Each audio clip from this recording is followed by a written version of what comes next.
So we're going to learn, hopefully, B'ezrat Hashem, Parshat Lech Lecha. It's a rich parsha with lots of episodes, and I have one really specific point that I want to get to.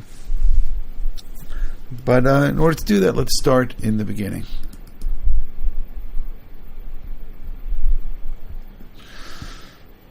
So God speaks to Avraham, Vayomer Hashem el Avraham, Lech Lecha me'artzecha miladetcha beit avicha el haaretz asher eka.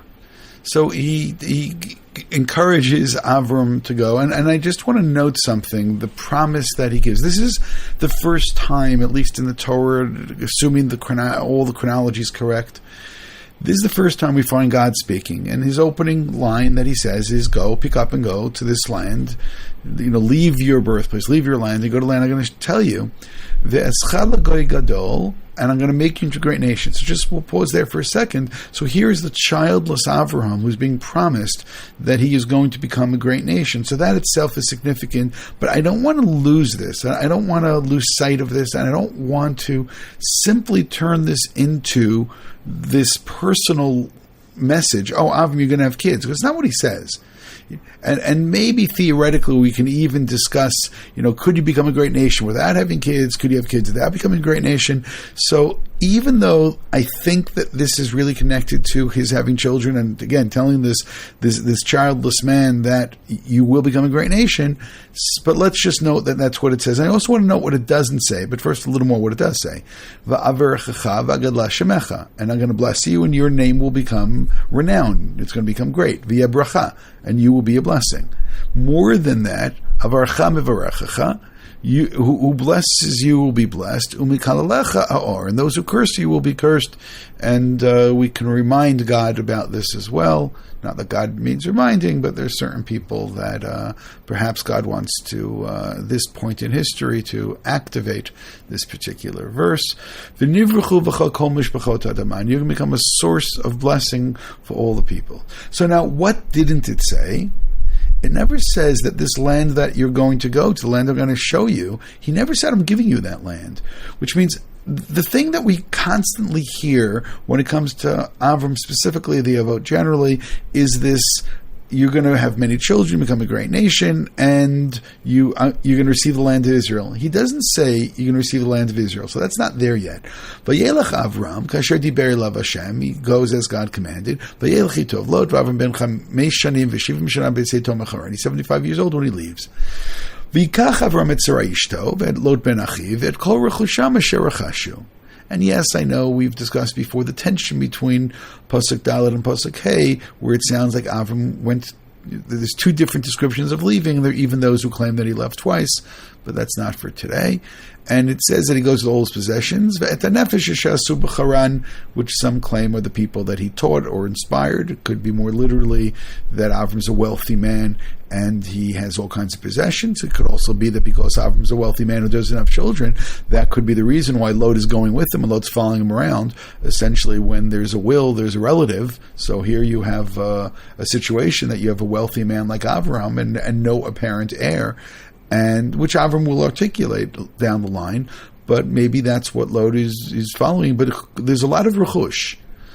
So it says, "Vayetzu l'lechet aretz Canaan v'yol aretz Canaan." They leave to travel to Canaan, and they arrive in Canaan. V'yavarvim ba'aretz ad makom Shechem, and Avram arrives in Shechem. Adalon Marev Knaani az ba'aretz, and that's really important because it sounds like a side point.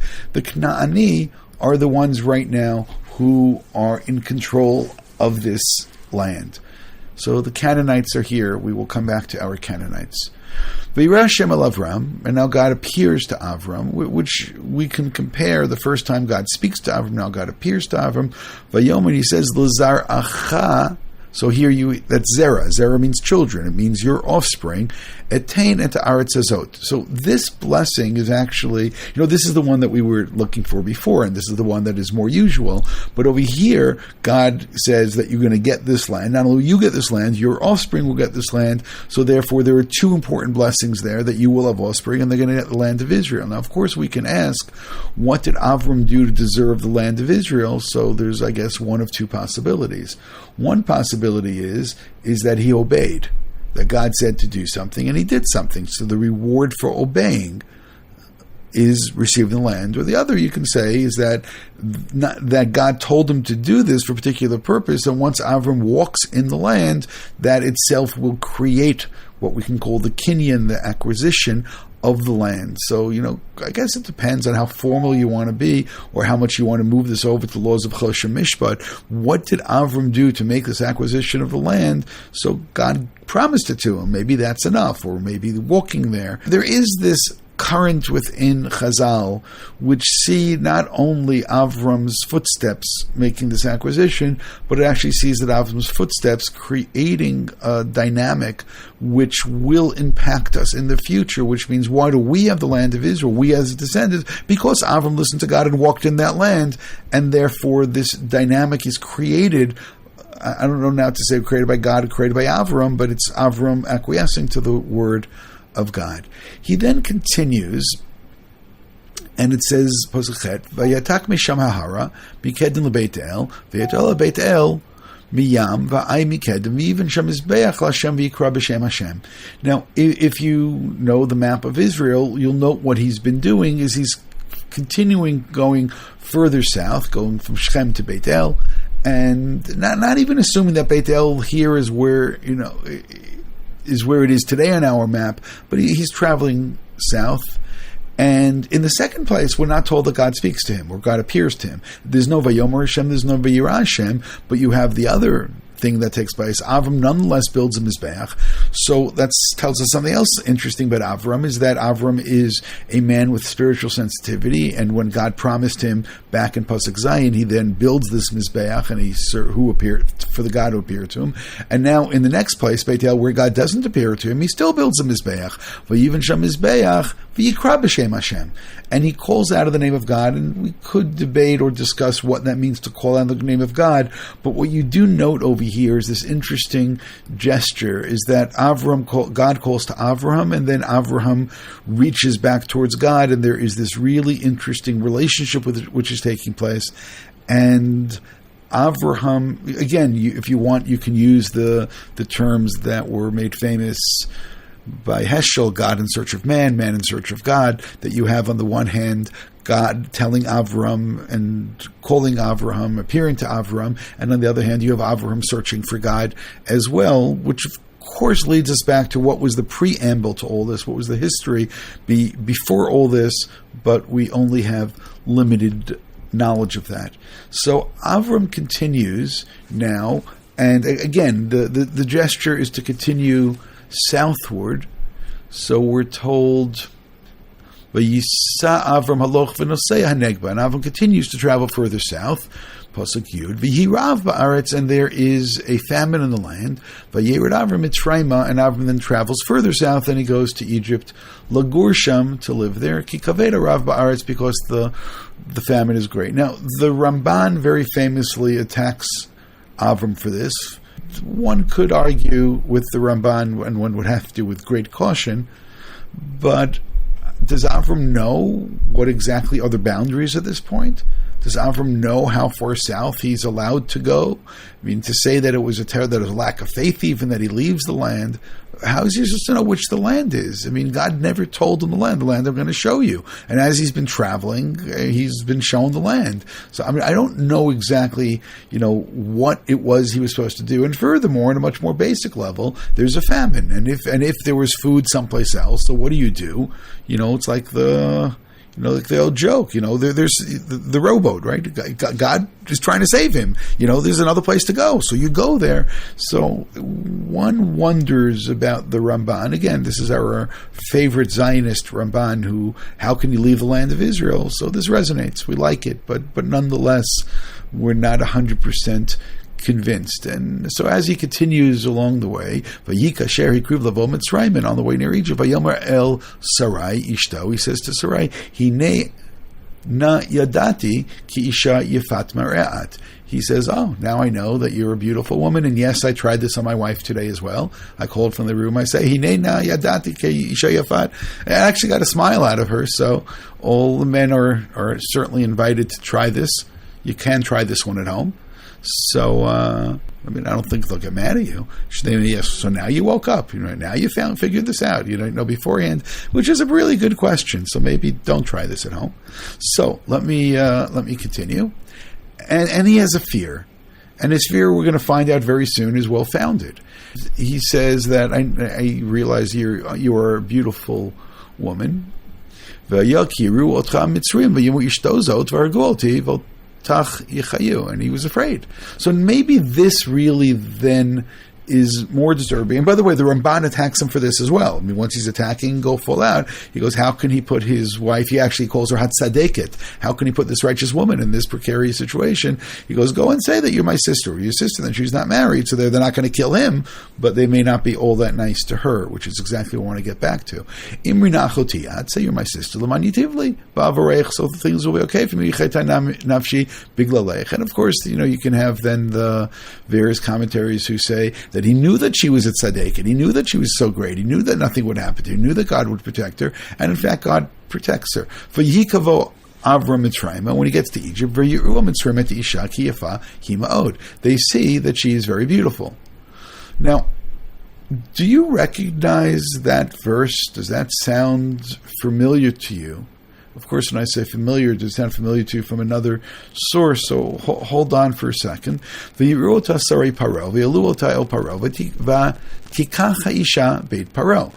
see her, they see she's beautiful, and they take her. So does that remind you of anything? Well, it should. It should remind you something we learned last week in source number 2.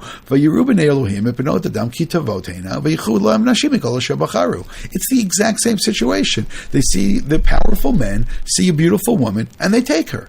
So over here, that the powerful men see Sarah, and she's taken.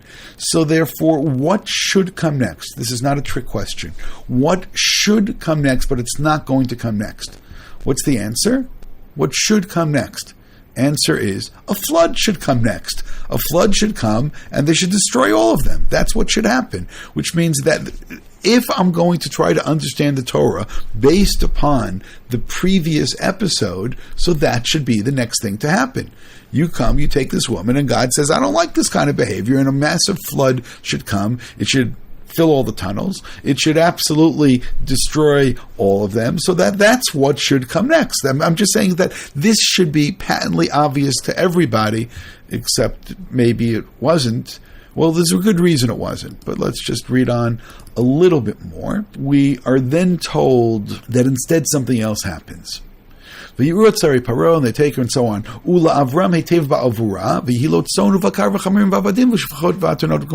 Avram makes a lot of money off of his wife's predicament. But then, Pasuk Yud Zayin, God pops back into the picture and says, let me give you a hand. Vayinaga Hashem et Paro nigaim gdolim ve'et beito al devar Sarai eshet Avram. So by the way, that religious sensibility that Sarah is a great man and God is not going to let anything happen to her, so God struck them with great plagues. So by the way, you can take your choice now. I'm sorry that if the current events are going to be in the background of everything I talk about today, I apologize and I don't apologize. So therefore a great flood would be one solution. The other solution would be nigaim gdolim, and great plagues should come. And we have many plagues of biblical proportions that should strike all kinds of people who are well deserving. They've earned it. And they should be getting all of these plagues, and any of you can say Amen. Now, the part of what's happening is, again, I'm going to go back to that Ramban, but it really goes back to the Medrash Tanchuma, and it speaks about something which we know of as Ma'aseh Avot Siman Lebanim, where history creates. Well, it's not just that it repeats itself. It's much more than that. It's Ma'aseh Avot Siman Lebanim. It's the actions that Avram goes through, creates the spiritual energy for things to happen in the future. And for that matter, we can then add Sarah as well, and perhaps we can add the other Avot, the other Imahot. Ma'aseh Avot. Right now, you realize plural should be both male and female, and the various avot imahot, Maaseh avot siman lebanim, it creates a sign for the children, which means that in the future the Jews are going to go down to Egypt and they're going to try to kill the men and take the women, and God is going to strike them down with great plagues, and they're going to leave biruchush gadol. So all of that, I want to go back a second. The same way that Avraham's footsteps creates this kinyan in Eretz Yisrael, this acquisitional land of Israel, the same way that Avram's behavior creates spiritual realities. So now going down to Egypt, now again, we could debate whether it was a good idea or not a good idea. By the way, the Ramban, he actually goes down this path. He says it was a bad idea to go, but on the other hand, look what was gained from going. So it's a little interesting that he does that, but nonetheless, I want to go back because we need to pay attention to this concept of creating the spiritual energy, which will be needed as we proceed. Now, why was there not a flood? So that goes down to source number 3. This is Perek Tet in Bereshit, also from last week. After the whole flood took place, then God makes a covenant. Vayomer Elokim el Noach v'banav ito lemar v'nihineni mikayem et briti itchem v'tzarchem acharei. I'm going to make a covenant with you in the future. And along the way, what are we going to find out? We're going to find out that God is not v'lo yeh od pasuk down pasuk tetvav v'lo yeh od hamayim lemabul l'shachet kol basar. I'm not going to do another mabul. So I'm not going to do another babul. So therefore, God self-limited from his bag of tricks, an act of tzimtzum, if you will, and says, I'm not going to bring this mabul, this flood. So instead, he has to use different tricks, and therefore he uses the plagues in Egypt. It's also interesting that when they finally do die by the splitting of the sea, they went into the water. It wasn't that God, we can debate this, exactly how it happens, but there's an interesting midrash in source number 4 describes that when the sea is split, it all becomes dry land, and then the Egyptians run into the dry land, and suddenly the water returns. Meaning it returns to its natural state. It's not like God does a supernatural flood, it's just he returns the ocean to where it's supposed to be, and unfortunately for the Egyptians, they happen to be there at the time, which is one of these cases of wrong place, wrong time. And that takes care of the Egyptians. But in source number 5, the Midrash claims that this was passed on from generation. Noach said it to his kids. We'll discuss his kids a little bit more. God said it to Noach ubanav. He makes this covenant with Noach and Banav, and over here it says, Af paro harasha, source 5, nitya eitzim yoetzav, amar lo matzinu devar shenishba HaKadosh Baruch Hu elo mabul shamayim. And essentially saying is that they had a tradition that there was not going to be, that they will not be punished with a flood, and therefore they felt this ability of killing the male children and throwing them into the river, because the river's on our side, because God tied his proverbial anthropomorphian hands, and therefore God is not going to do anything to them, and they can get away with this. And it continues, and it says, nonetheless I can judge you like this, as God, and there's a language from Tehillim that God ni'er, he shook him up in the water. There's all kinds of wonderful interpretations of what it means that he shook him up. He was, to borrow from James Bond, he was shaken and not stirred. But in the river, it was not necessarily a pleasurable experience. Now, going back to that same chapter with Noach, I told you we wanted to get back to his kids as well. So we know that Noach had 3 kids, Shem, Ham, V'Yafed, and over here we learn about an unfortunate situation, and it's one where God gives blessings, but over here God actually gives a curse. And, or at least he gives the ability of Noach to curse. And whatever it is that happened, Noach gets drunk, and he wakes up, and he says he knows what his Beno HaKatan did, debate exactly who that may be. But Yomer Arur Kahn, Eved Avadim Yeh Le'echav. Kahn gets cursed. Now the one who did something to him was actually Ham. And Kahn is one of the sons of Ham.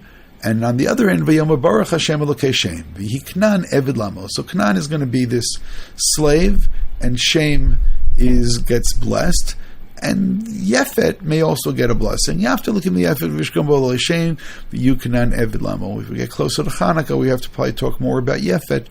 But for the most part, we have over here, we have Shem and we have Yefet. Rav Soloveitchik claimed that Shem and Yefet acted for different reasons. Shem did this out of mitzvah, and therefore he received, his descendants get a mitzvah with clothing with it, which is tzitzit.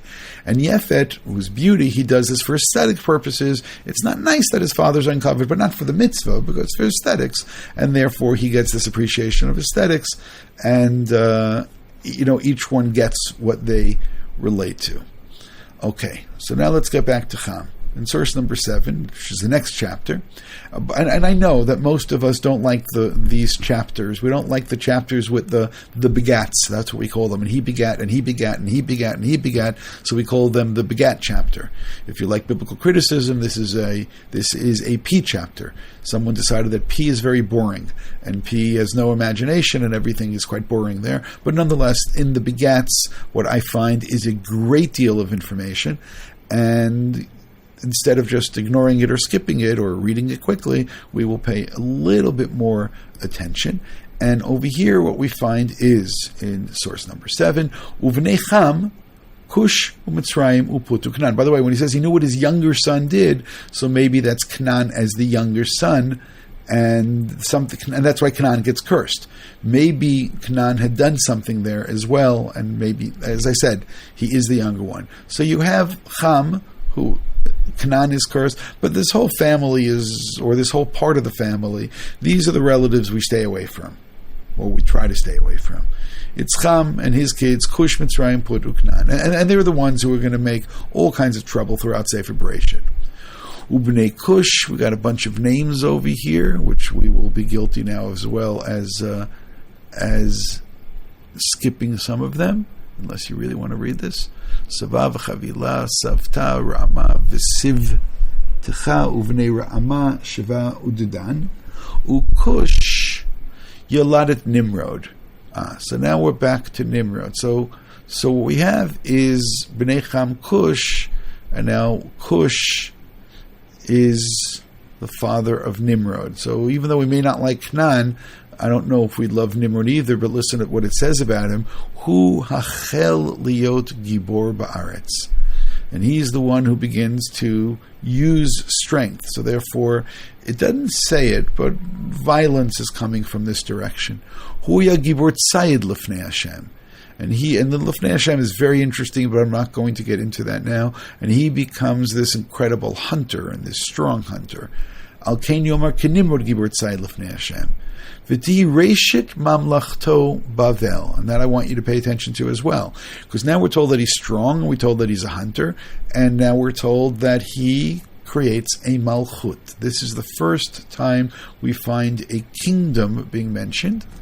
And now we realize that there is a king, and that king is Nimrod, and if you're a king, it means by definition you're ruling over others. So this person, Nimrod, is using his power to control others. We're told a little bit more about this, that his kingdom is in a place called Bavel, Be'eretz Shinar, and the place is called Shinar. So I guess then the king of Shinar is then going to be a man named Nimrod. The name itself, Nimrod, indicates some type of a rebellion, perhaps rebellion against God. As we go along here, Min Aretz Yetza Ashur, V'yivin et Ninveh, V'et Rechavot Ir, V'et Kalach. And it continues to tell the names of these cities. That's the Ir Hagdolah. And then we're told another son, Mitzrayim, Yalet Ludim. So all of this is coming from the Cham line. Continues over here, and we have a pasuk Yudad that is really interesting. Ve'et partarsim, ve'et kisalchim, asher yotzu misham plishtim, ve'et kaftarim. What does it mean? Asher yotzu misham. Very strange turn of phrase. Rashi has something not nice to say about them, which I'll tell you in a second. Uknan yoladet Sidon b'charo ve'et chet. So, some of these names we're familiar with, especially we'll continue. Ve'eta Yevusi, ve'eta Emori, ve'eta Girgashi, ve'eta Chivi, ve'eta Ariki, ve'eta Sini, ve'eta Aradi, ve'eta Tzimari, ve'eta Hamati, and so on. What we have over here, V'achar nafzu mishpachot ha'kna'ani. So Canaan is the one who's cursed, and you recognize a lot of those names. So all those names are the children of Canaan, and therefore each of them become their own local clans, and this is the family of the Knaani. V'yigvul ha'kna'ani mitzidon bo'echa grara ad Aza. So you knew I was going to get to Aza at some point. Bo'echa Sdoma va'amora. Aza has a good companion, and that's Sdom va'amora. Va'adama tzvoya ad lasha. Elu b'nei cham l'mishpachotam l'ushonam ba'artzotam b'goyehem. And we're not told black and white if Aza or Sdom or Amora are descendants of Canaan and therefore Cham, or it's just the way of defining the borders. Which means in the previous verses it says, and this was a son, this was a son, so on, and it says these are the lands. So if these are the lands, or this was the boundaries, so then are they in the boundaries, out of the boundaries? Is Aza part of Canaan, not part of Canaan? Is Sdom and Amorah part, not part? And, my feeling, you can easily debate this, is that essentially this whole section just put all the bad guys together. And that's a nice thing to do. Just put them all together. So if it wasn't good enough to have Cham, who does something annoying to his father, it wasn't good enough Canaan, who's going to be cursed, so let's throw in now all the other bad people. Let's throw in all the Canaanites, and apparently we're throwing in Sdom and Amorah and Aza into all of this, and what a lovely group we have. I told you the Rashi is going to pick on this end of Pasuk Yud Daled, where it says Asher yatzu misham plishtim, instead of saying that he fathered Plishtim. So Rashi writes, Ve'et parsumim ve'et kisalachim, Asher yatzu misham plishtim, mishneim yatzu. Shirei patrusim u'kisalchim machlifim mishkav nishoteim elu ve'elu v'yatzu mihem plishtim. So essentially, Rashi just now had to pick on the plishtim and say something which is pejorative about them, and said the plishtim were the results of wife swapping, which goes all the way back to that point. So who's the father? What's the answer? Who knows? That's the answer. So therefore, essentially, from this nice group is where, so isn't it great to be able to call at least some of your enemies a mamzer and say, okay, he's a mamzer, what can you do? But that's what Rashi just now said. So as I hope that Harriet's enjoying all of this a little bit too much, but okay, it's we may as well have at least some joy and happiness these days. So let's continue, because all of this was really a preamble to something else, which is going to be revealed sooner rather than later. But first, I just want to focus on one more thing, and that's source number 9, because we're going to pick on Yishmael a little bit also. V'sarai eshet Avram lo yodalo v'lo shivcha mitzrit, and she has a servant who is Mitzrit. Now, Mitzrit is not one of the good people. Mitzrayim, that's coming from Cham. That's coming from this line, which is not the good line. It's not Shem, and it's not, and it's not Yefet. But so the suggestion that Avraham should marry or live together, or for the young people hook up with Hagar, would indicate that there is a merger now taking place between the Shem line and between the Cham line, which is itself interesting. And of course, that is where Yishmael is going to come from. So one of the things then you're going to have to worry about Yishmael is that, yes, he has the Avraham gene, but he also has, and he also, by the way, marries somebody from Egypt, and his mother's from Egypt. So which line does he more identify with? Is he more, with Avram, or more with one of Avram's adversaries? Because let's remember, Egypt was not that nice to Avram, and the behavior was not that nice. And they were one of these people, that behave in the same way that generation behaves before the flood, and I said from the beginning, are deserving of a flood, either little or big. You can decide how much you want, but that's the same kind of behavior which is problematic. So therefore, the suggestion that Avram then marries somebody from this line should be at least a little bit disturbing. So then where are we up to? Yeah, well, the end of 11, when we find that already, before Avram makes his trip, that already Terach is leaving his hometown, and he goes and is traveling to Canaan is also interesting. But by the way, at least on a midrashic level, when Avraham became that iconoclast, which he knew I had to use at least one time today, when he broke all of the idols, TORAH then responds by giving him over to Nimrod, which means it sounds like there was some kind of an understanding, a confederacy, an agreement between TORAH from the Shem line and Nimrod, but you also understand why that may be. That Nimrod's in charge. Nimrod is the king. As the king, he has taken charge, and we don't know how strict he rules. But nonetheless, TORAH turns on his son, and instead he goes over and he brings his son to Nimrod.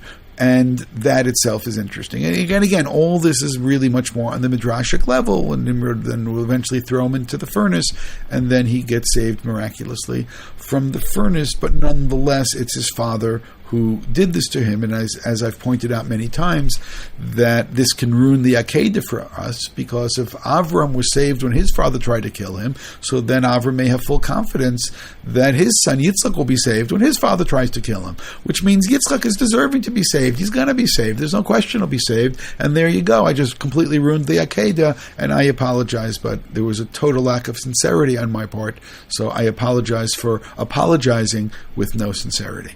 So let's continue. So this leads us all up to where we had to get to, and that is the First World War. And that's source number 12. Vayihi bimei Amraphel, Melech Shinar. So Melech Shinar, that's interesting, because if we're going to use our favorite, and that is the theory of conservation of kings of Shinar, so then the last king we're told who ruled in Shinar was, of course, Nimrod. So therefore Amraphel seems to be either Nimrod, by another name, or he could be somebody who has inherited from Nimrod. He can be his son, his grandson, his great-grandson, but it's interesting that we know where this is coming from, at least geographically. Somebody is coming from way up north, Aryoch Melech El Asar. So we're going to have to figure out who that is. Kadro Oma Melech Elam, and maybe figure out who that is. Still Melech Goyim. Goyim is a little too generic, it's a little too hard. Asu Melchama Imbira Melech Stom. So we know where that is. Imbirasha Melech Amor. We know exactly where that is. Shinav Melech Adama. That's a little hard of a Shem. Ever Melech Tzvarim Umelech Gehi Tzar. So we have our 4 kings against our 5 kings.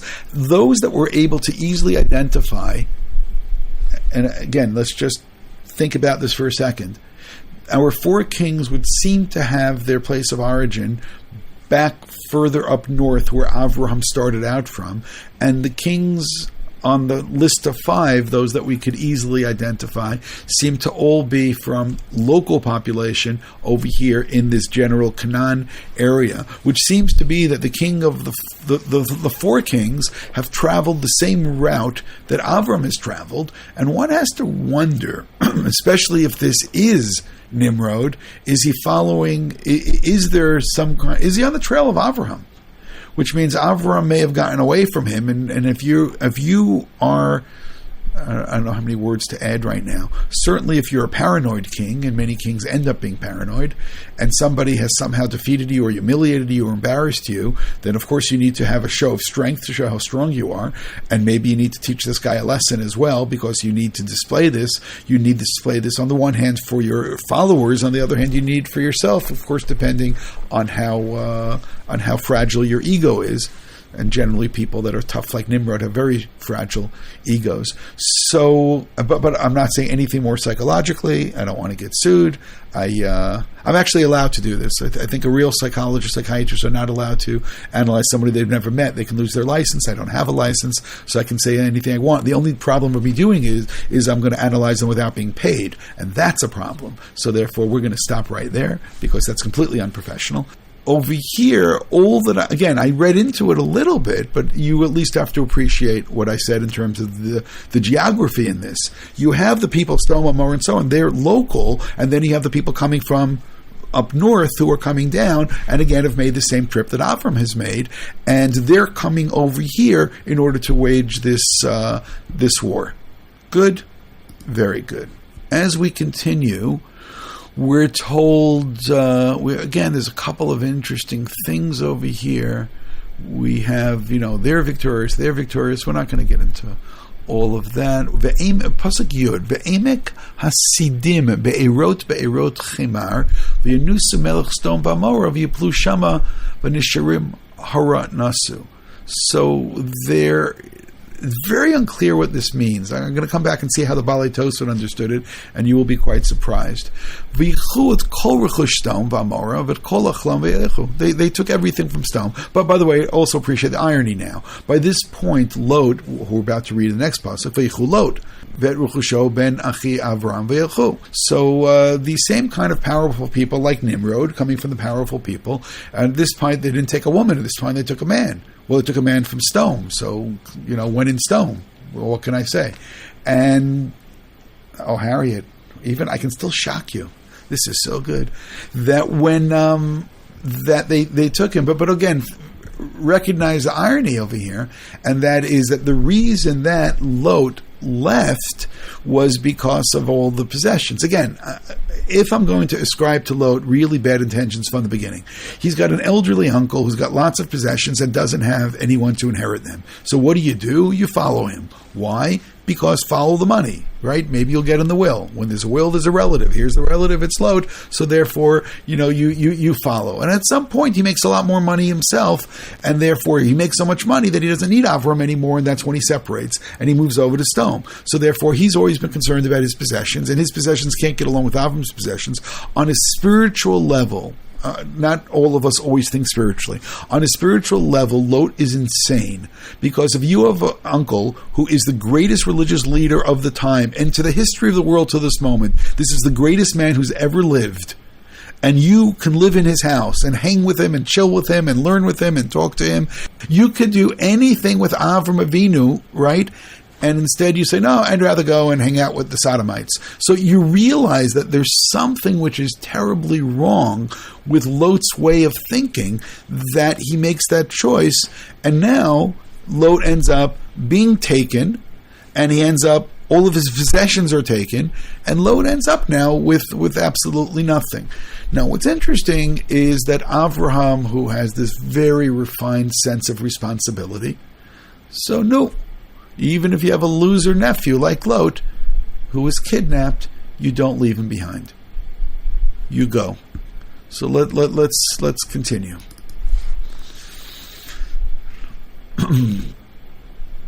In source 13, I'm just repeating a little bit here, that the way the building the tower was recognized is they all gathered together be'eretz Shinar. So in case you say, I've seen Shinar before. Yeah. So he was king by Shinar. That means that he's really behind the building of the tower, and Nimrod is this bad guy, and Nimrod, maybe the name Nimrod is because he rebels. Rashi, who loves our theory of conservation of characters, writes in source 14, Amrafel, who Nimrod? Shomar Lavram, Pulatoch Kivshon Eish. He's the one who threw Avram in, which again, we have to wonder if, Avram is just a side point to the story, or maybe a little bit more. And the Gemara in source 15 is going to have a debate between Rav and Shmuel, whether his real name is Nimrod, his real name is Amrafel, and, is Nimrod his name and Amrafel is his title, or is Amrafel the name and Nimrod? And to keep something in mind, that sometimes when people become kings, we just had a coronation in England, right, not that long ago. I was there the next week. They were very excited. They love their king, and they love their coronation. They love all of this. I actually asked. I wasn't allowed to ask that, but I asked if they were as excited, if they'll be as excited Rosh Hashanah when we coronate God as they were by the coronation of the king over there. And the people looked at me like I was crazy. Like, no comparison. Rosh Hashanah is not as good. I mean, the coronation was so much more exciting. Nonetheless, but when someone is coronated, they get a new name. So it could be that Nimrod gets the name Amrafel when he becomes king, or maybe his name was Amrafel, becomes Nimrod. I don't know. Maybe it's not the same guy, as we're about to see. Is pointed out by the Marsha. He in source 16 he questions whether in fact it's the same name. In source 17 he actually gets 3 different names. He thinks Cush and Nimrod, Amrafel, all the same person. I don't know how he says that, because it says that Cush is not the same person. He's the father. So I don't know how he says this, but nonetheless, in source 18, 19, 20, and 21. All of them are going to say the same thing, that all of those names of the of the other side, those other kings, when one is Birah, right, and the other is Birasha, and the other is Shinav. They say that all these are not their real names. All of these are names that are ascribed to them because of the kind of people they are, and therefore this is what the Torah does sometimes. It assigns names to people based upon their behavior. So as I said, you could look at all those sources. In source 22, Chaim Paltiel writes, why should they fight? That's so interesting. I mean, the people need reasons to fight. Now, it's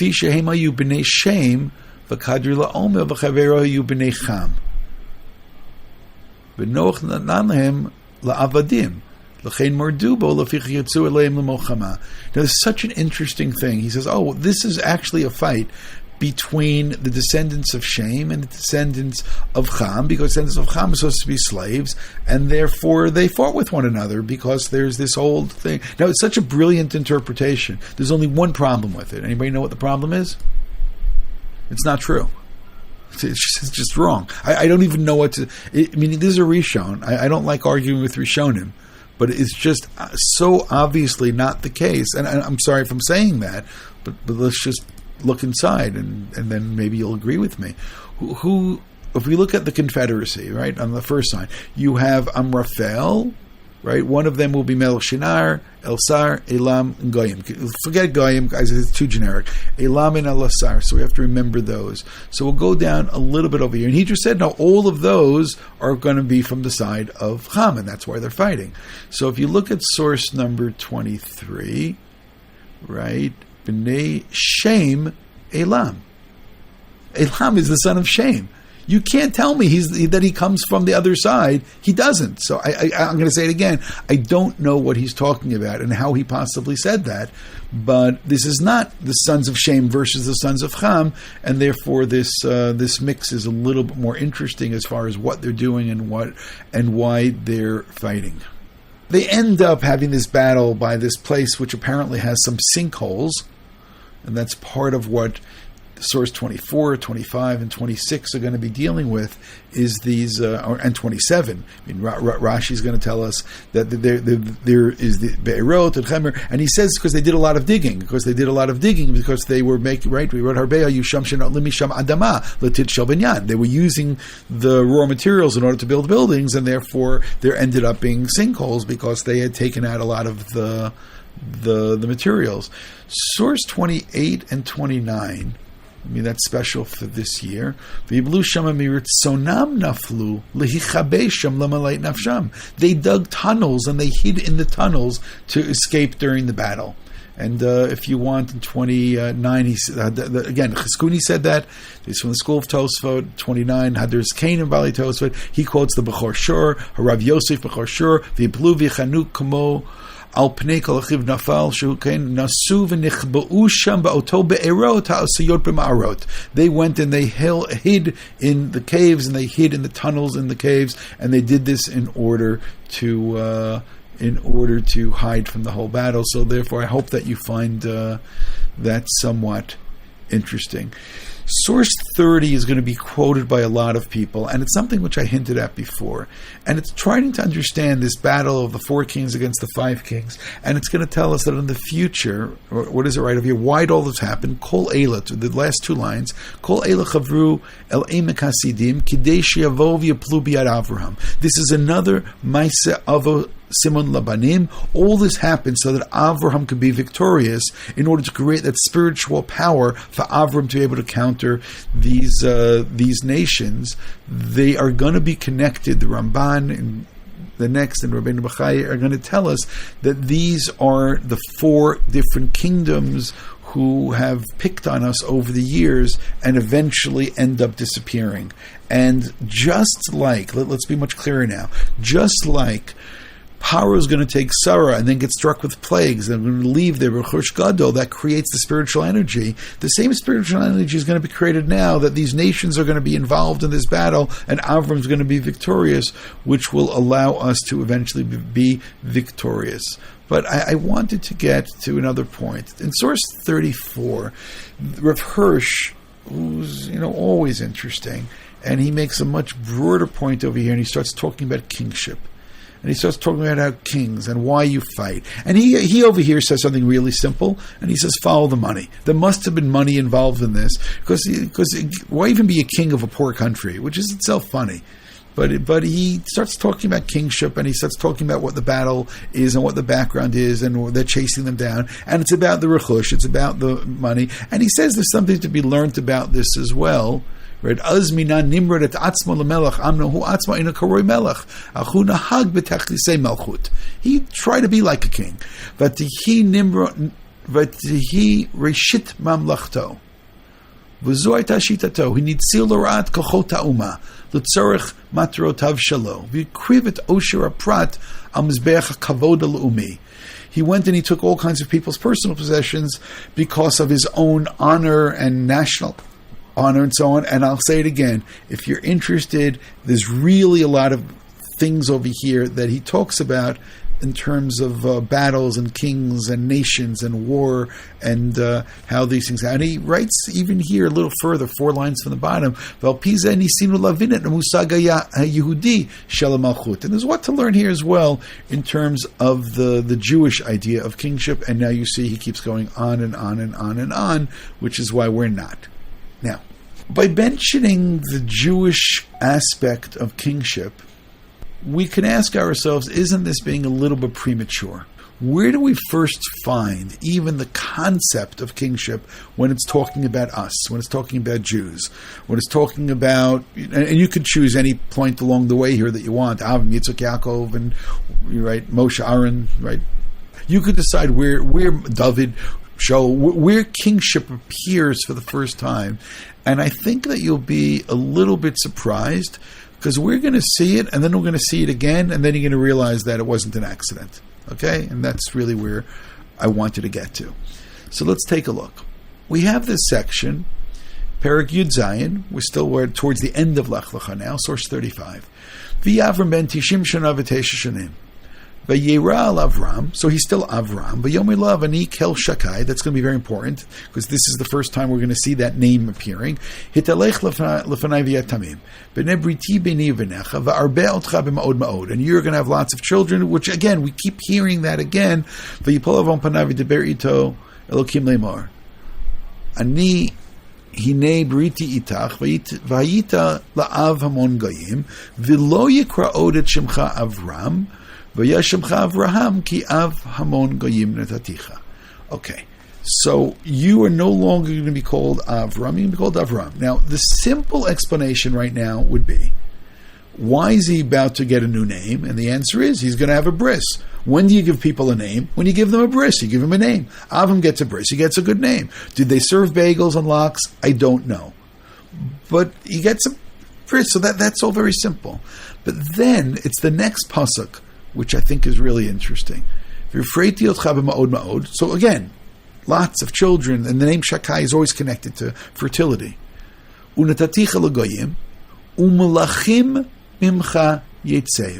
And kings will descend from you. So come on, can you be honest with me? Did all of you remember that this was the first time that it talks about kingship?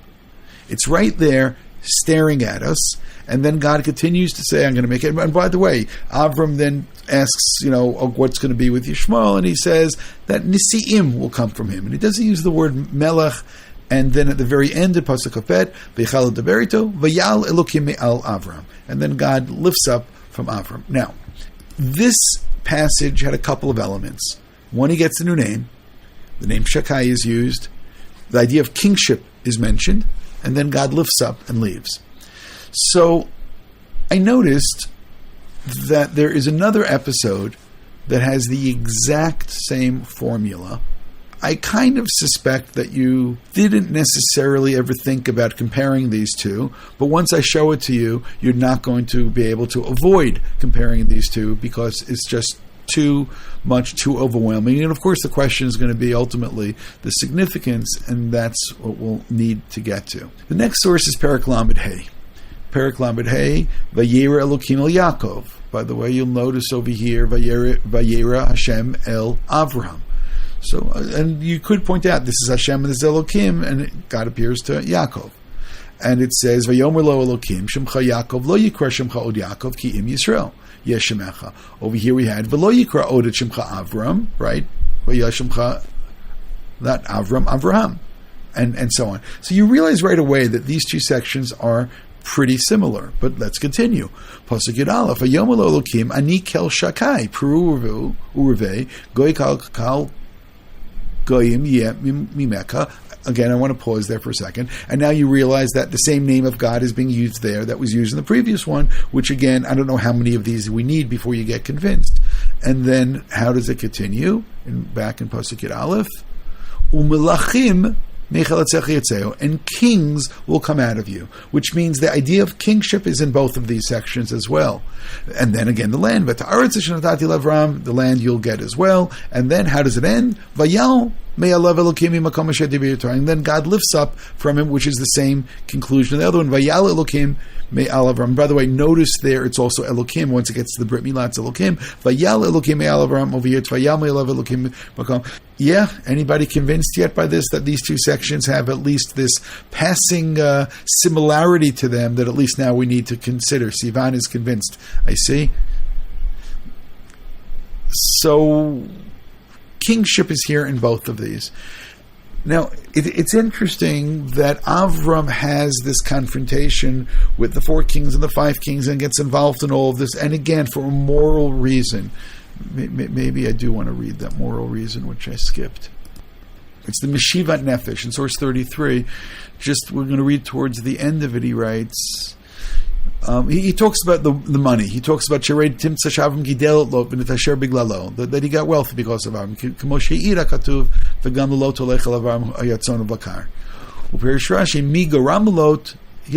Because he went with Avram, that's why he became wealthy. But at the end, Mikol Makom, Mashlimot Avram lo hilim ayin mikirovav be'et tzarcham. Avram did not ignore the need of his relative. Umasar nafsho, and he would put his life in danger. Lirdof acharei malachim uchlasin muatin, even though that they were small in number. V'nolmad mimenu, and we should learn from this. Shalola lahalim ish eteno misher b'saro la'et tzarato. We should never ignore relatives in need. V'hi mitzvah gdola midat tova, and this is an incredibly big mitzvah, and this is proper behavior. And he quotes the Gemara in Yevamot over here in terms of helping various relatives and so on and so forth. And again, he ends with the same thing, that Shabalisa fake mitzvah gdola. There's no question. And he's talking financially, maybe lending money to relatives that need and so on, which he says that this is something that we need to take responsibility, because look how Avram was literally put his life in danger because of his relative. But I want to go back now. Avram gets involved with these kings. And what emerges from all of this? Well, part of what should emerge is, well, if Avram defeats kings, so then maybe, ergo, Avram also should be considered some kind of a king. But I know that we don't want to go there, because Avram doesn't really, first of all, the land issue, he doesn't have land yet. And the second thing, he doesn't have the real followers yet. Maybe a Nefesh Sur B'Charan, maybe there's more people. But it's funny to talk about Avram as a king.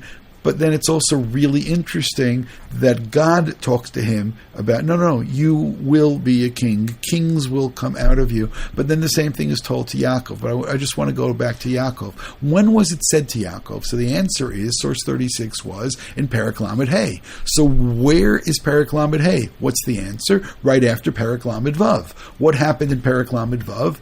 A parallel situation. Source 37, Vatetze Dina bat Leah Sheyodel Yaakov, the rope of Naaretz, Vayar Otashchem, the exact same terminology. He sees her the same way that we see the strong men, the powerful men, the Bnei Elohim see, and they see that somebody's attractive, and then what does it say? Vayikachota, and he takes them, which means this is the same behavior we had before the flood. It's the same behavior that we have of Paro, which means choose your weapon now. What should happen? Should it be a flood should come and wipe him out? Of course it should. Should it be that plagues come? Yes, of course there should be a plague on his house. But what do Shimon and Levi do? Shimon and Levi, they go to war. And why did they go to war? Because they have this sense of nationhood. They have this sense that there will be a king over here. And I know that we all know the debate and the dialogue that goes on, and he convinces them to have Brit Milah, which is really quite ironic, because it was the Brit Milah where Avram was commanded, which is when the Malchut emerges out of Avraham. So if you don't notice now, there may be a subtext for the Brit Milah, because the Brit Milah is when Avram becomes Avraham, and that's when the Malchut appears within the text, and that is what's going to create this new nation where Avraham will have kings emerging from him, and therefore Shimon and Levi saying, okay, you should do the Brit Milah as well, which, again, I don't want to go much further in that, but it could also be that if you accept our rules, it means that you're also going to be subservient to us, and you will then join our Malchut, and we will be the king over you. He, of course, is not, just like we saw before Yishmael, not called the Melech, he's Nisi Haaretz.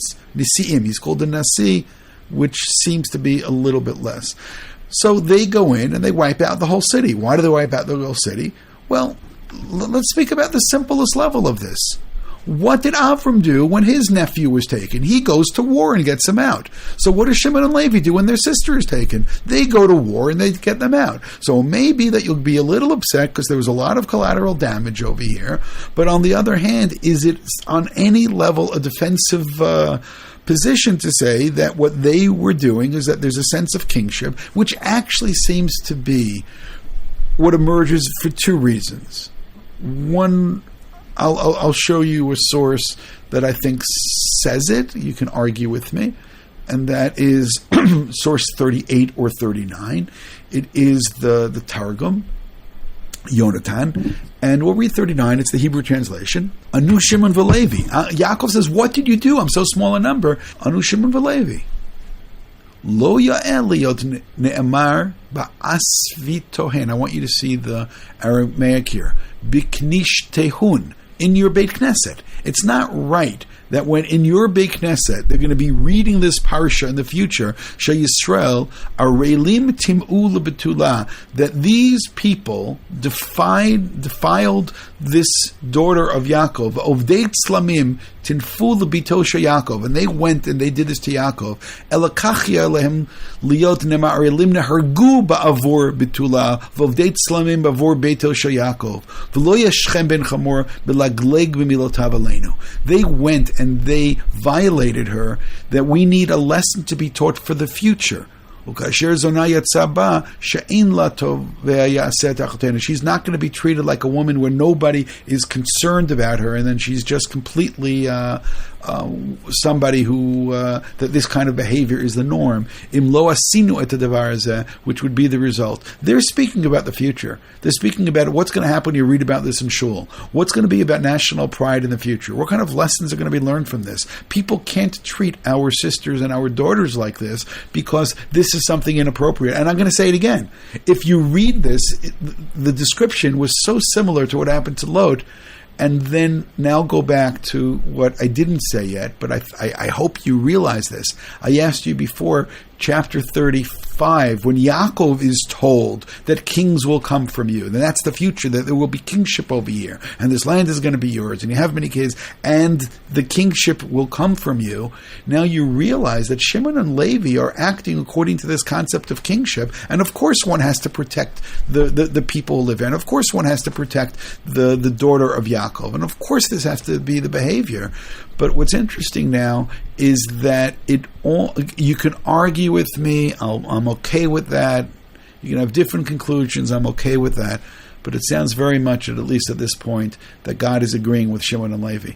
And that he's saying is that, yes, that national perspective, the perspective that we're a nation, is the correct idea. And Yaakov, wake up. You are nations will come from you, and that's why that Targum Yonatan is so interesting. Because then look at the future. There's going to be nations. We're going to be reading about this in shul, and God says, "Yeah, in the future you're going to be a nation over here. You're going to be a king," which means this idea of kingship. And ultimately, what is a king? A king is a government which takes care of all of its citizens. And if something happens to its citizens, then they have to go and protect the citizens.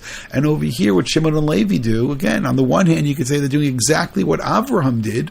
In order to somebody was kidnapped, and for Avraham, it's Lot, and they go, and he goes to war to get them out. So yeah, they went to war in order to get them out. And I know, and I understand that one could argue that it's not politically correct, but politically correct is a function of time and place. and there's a time and a place for different types of perspectives. And this read of Bereshit is my read of Bereshit in this particular time and in this particular place. And as I said, you could agree, you could disagree. I'm fine with it. I can also read this in 6 different ways, but that's the way that we read this this year, and that's the way that we understand this now in terms of what's taking place in this larger situation that we're in. We have people that are captured, we have people that were taken, there were people that were violated, and kind of atrocities took place, or the kinds that none of us believed would take place in our lifetimes. We believed that it was history books, that somehow we need to teach our children and our students and our grandchildren that there were such things that happened in the past, and this is just these things that we need to impress on them because we all knew it would never take place in the future. And it's great because there are people all over the world who don't believe that it happened, even though the people, the perpetrators, they filmed it live and they spread it about. But nonetheless, this capacity for people to be able to misunderstand and to misinterpret, or maybe the capacity for people to not value Jewish pain and not value Jewish experiences and not to value Jews, is something which is beyond profound. But as I said, there's a time and a place for everything, and that's the way that we read Bereshit this year, and that's the way we read these episodes this year, because right there God says to Avraham, yeah, after all of this, you will become a king. And maybe that's why Avraham gets a new name, because kings get new names. Maybe that's why Yaakov in this context gets a new name, because kings get new names. So once the idea of Malchut is introduced, so therefore it's no longer Avram, now it becomes Avram the first. And it's no longer Yaakov, now it's Yisrael the first. Of course his real name is Yaakov, but now it's Yisrael, which means something else has happened in this context, not just the Brit Milah, which would explain Avram, but wouldn't explain Yaakov, but there are too many elements over there which are similar. So hopefully God will take care of all the people and protect all the people of Israel, and hopefully the people that are captured will miraculously be freed. And we have no desire for life on either side to be sacrificed. We would love there to be a peaceful resolution, and we just don't always understand how that could happen. As I said, if God wants to pull out for them, get rid of all the tunnels, it would be wonderful for seawater to come in because it's very corrosive. It will get rid of all of their communications very, very quickly. Seawater would do good. We experimented with this with Hurricane Sandy. We learned that all southern Manhattan lost of its communications because of this. And, as I said, God has many, many tricks up his sleeve, and Bezrat Hashem, the people that are captured will be safe. The people in the south will be safe. Am Yisrael will be safe. And unfortunately, we have examples from our lifetimes now that we can pass on, and hopefully there won't be any more bloodshed. But Bezrat Hashem, we need a very good resolution of all of this.